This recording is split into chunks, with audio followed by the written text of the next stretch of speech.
Call the meeting to order and start with the Pledge of Allegiance. I pledge allegiance to the flag of the United States of America and to the republic for which it stands, one nation, under God, indivisible, with liberty and justice for all. Good morning. I can ask for approval of this morning's agenda. I'll make a motion to approve the agenda. I'll second it. I have a motion and a second. Any discussion? Hearing none, all in favor say aye. Aye. Aye. Motion carries. Next, I can ask for Thomas to provide an emergency management update if he has anything. He is not on. Okay. If he joins us later, let me know, Michael. Okay. Next thing I can ask for is a public health update from Rocky. Good morning, Rocky. Good morning. Morning. So just a current update on COVID-19 in Hardin County. As of this morning, we have had 1,844 positive cases. 1,732 of those are considered recovered. So we're sitting at about 112 active cases. 6,011 Hardin County residents are considered fully vaccinated, and that's about 36% of our total population. The FDA is currently preparing to authorize Pfizer vaccine for those 12 to 15-year-olds. So anticipating that EUA to be completed next week.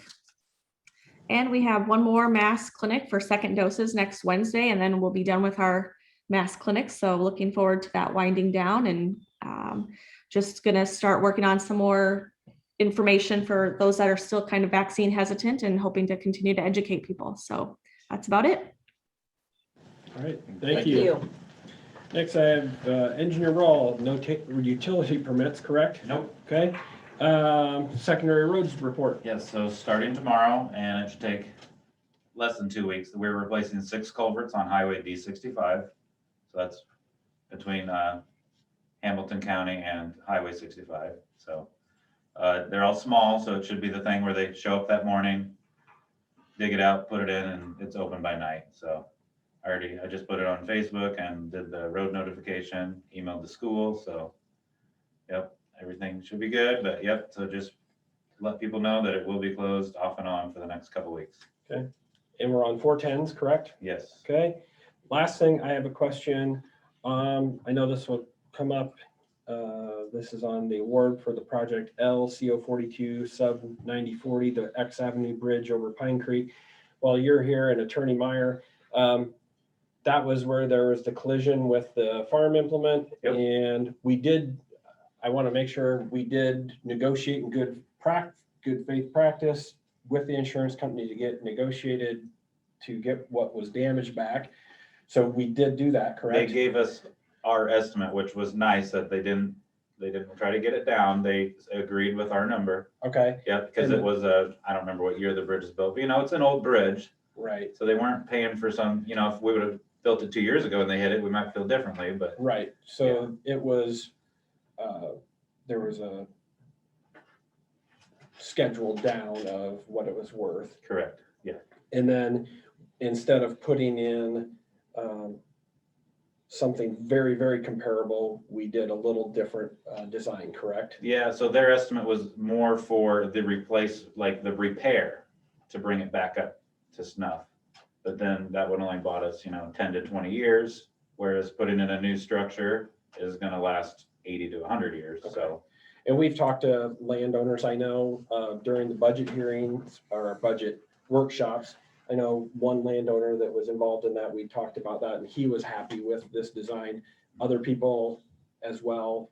yep, there's no guardrail on box culvert. People Okay. love it. All right. So, So okay. it shouldn't happen again, in other words. Yeah. Any other secondary road stuff? No. Okay, perfect. Thank you. Yep. All right, Michael, I can ask for you to open microphones for public comment.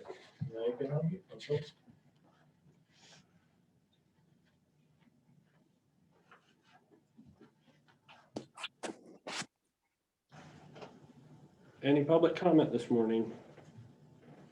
Yes, this is Pauline. Morning, Pauline. You're going to talk a little bit on that motion with the board chair and executive that long. Sure. Yep. I, And when that comes so up, are you I'll gonna, have Attorney Meyer explain that. He's here in the room with us this morning, Pauline. Okay? okay, so you're gonna explain that then afterwards then? Yes, unless, I mean, do you want to explain it now? And Sure. sure, okay. I can try I'll that. allow County Attorney Meyer to address it now, Pauline, okay? We'll just get out Okay. ahead of it. That way we don't have to circle back. The litigation with RWE, based on some of the claims that they have in their petition, required us to file a return of writ and a certificate, which both of them contained the list of documents that we were disclosing to them. And I had been notified last Friday from our outside counsel that this needed to be filed on Monday.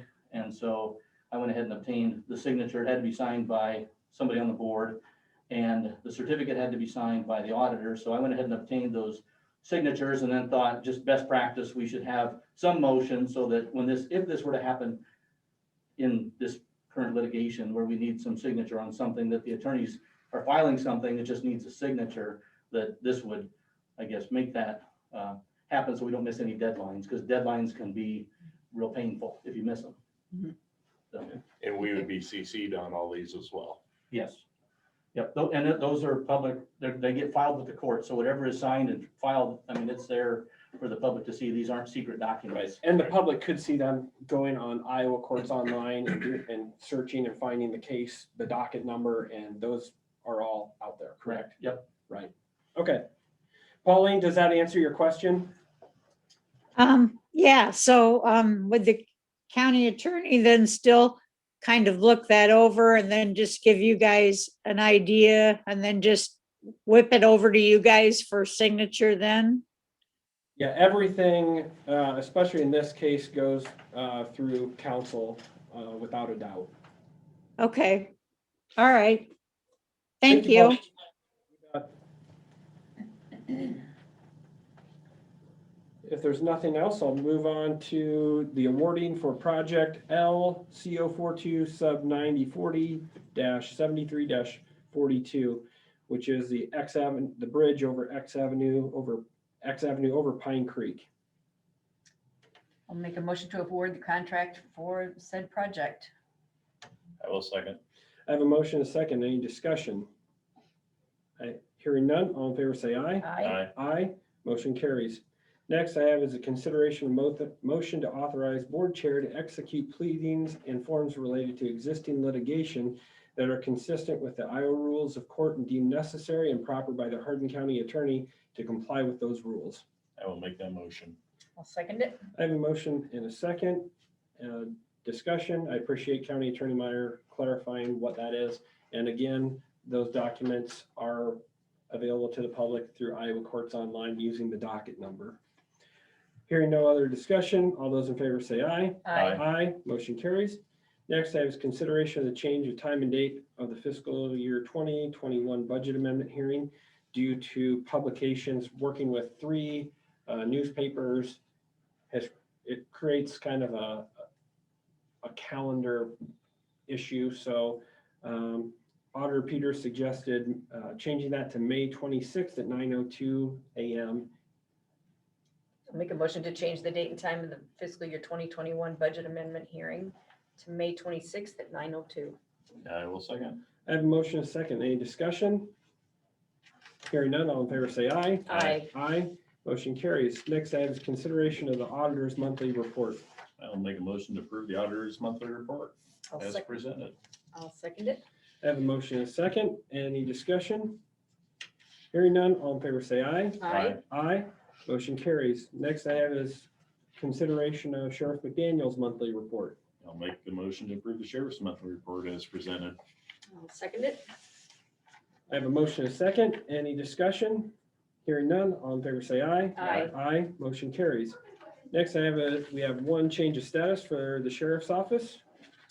Make a motion to approve the employee change of status for Ann Knight, effective 4/28/2021 as a part-time correctional officer, $16.48 an hour, It's a hiring for as permanent part-time help.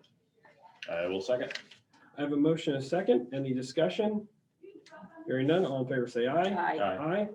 Next, I have other business. Lance? You guys met last Wednesday as far as appointments and stuff. Yep. How about an update? So there really wasn't a sheer consensus, but right now, keeping appointments seem to be what we're leaning towards here at the courthouse. We have both the side of, do we open to allow more access? Or is it a matter of, do we remain the same to maybe offer better customer service? And so you have to weigh the pros and cons of both those things, to where if you drive from Alden to get a driver's license, knowing you have an appointment is a great thing. But if you drive from Alden to get a fishing license and have to wait a couple hours because it's kind of a free for all, then that's a bad thing. So we're going to continue just to meet and discuss with our department heads what works, what doesn't work. I also am going to confer with Judge Haney on courthouse security. You know, he travels the judicial district and knows what's going on, what's not going on within other courthouses, and see if there's best practices in that situation as well. So it'll be revisited continuously. I think it's important that our department heads and other elected officials, customer service is the number one thing, offering the best customer service in the most effective and efficient, timely fashion.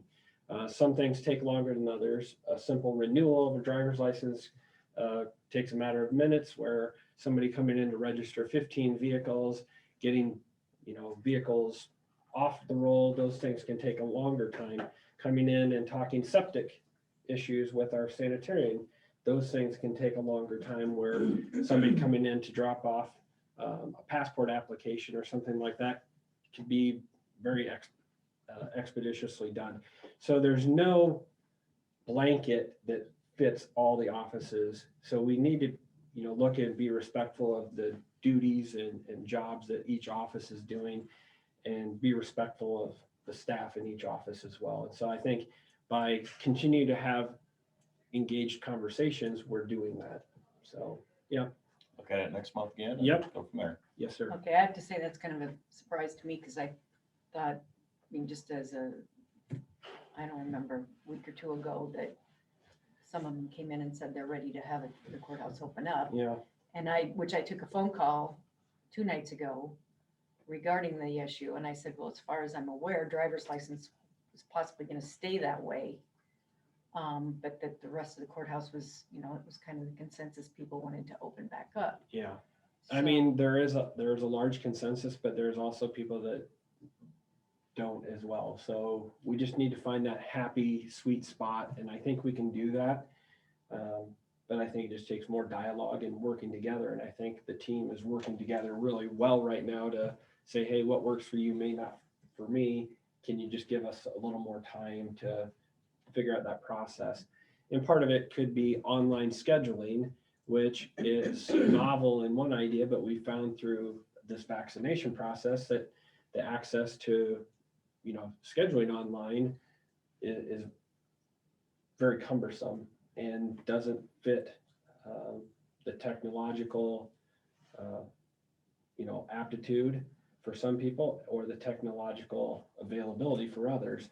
And I think Treasurer Eichmeyer said, a lot of days she could task somebody with just answering phones, taking appointments and stuff. So online scheduling looks great from the outside, but how do you continue to offer the excellent customer service to people that don't have the technology available or unfamiliar with using it, and paying a platform to do that? So it's just a work in progress. And I know I hear from people that are happy with the appointments, because they know when they come in to file their record, I'm going to come in and see Lori Kadner, and it's going to be a 10-minute process, and I can do that over my lunch. But they don't appreciate, the walk-ins, and if Michelle's booked, she's going to do everything she can to get people in. Trust me on that. Her staff want to get people in and out. But we can't help people when they fail to plan for, fail to plan is, planning to The fail. one and this one is a little different, the job of the person that called. Their job doesn't really allow to schedule an appointment and make sure that they would be able to make it here at that Right.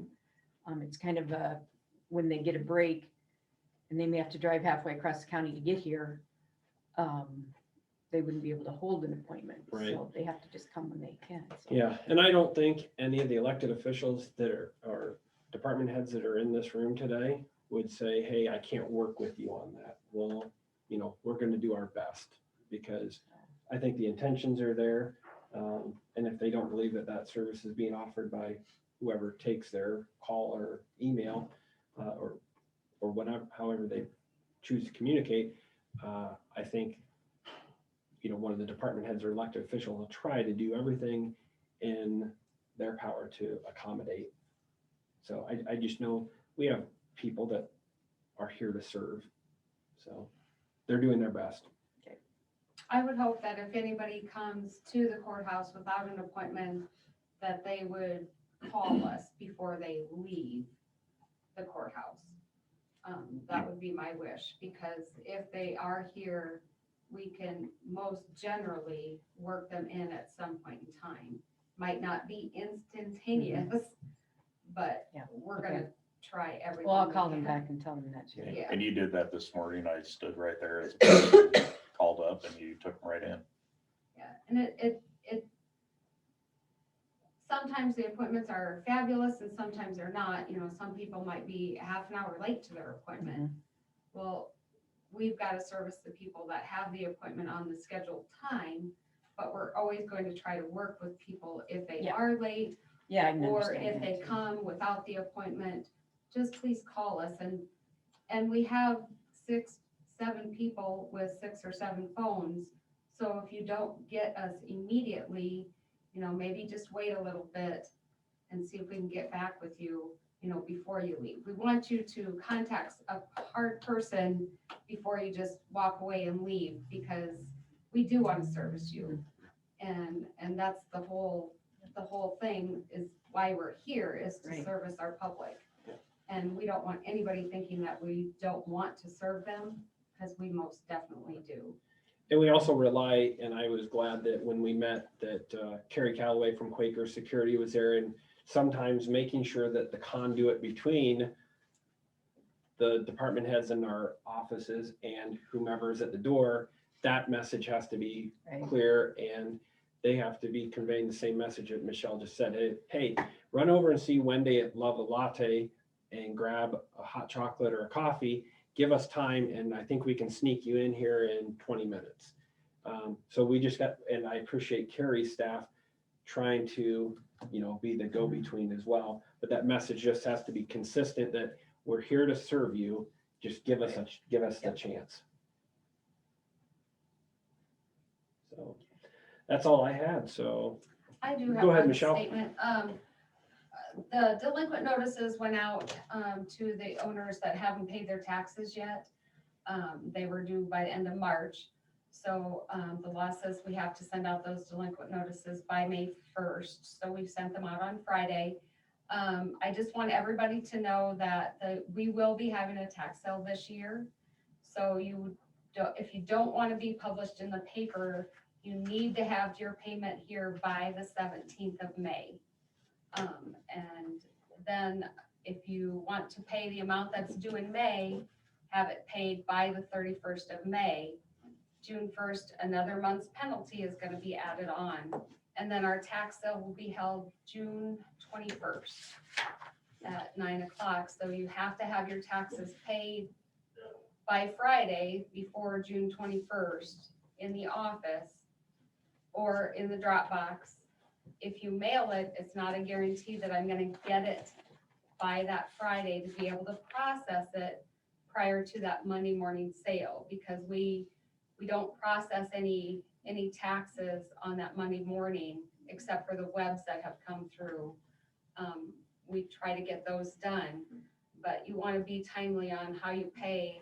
because mail doesn't always make it to my office in a day or two anymore. So just want everybody to know that we want them the opportunity to get paid before they get sold at tax sale, because it does cost them a lot more money at that point in time. Thank you. Okay. Anything else? All right, hearing none, I can ask for adjournment. Move to adjourn. Second. Any discussion? Hearing none, all in favor say aye. Aye. Aye, motion carries, we're adjourned.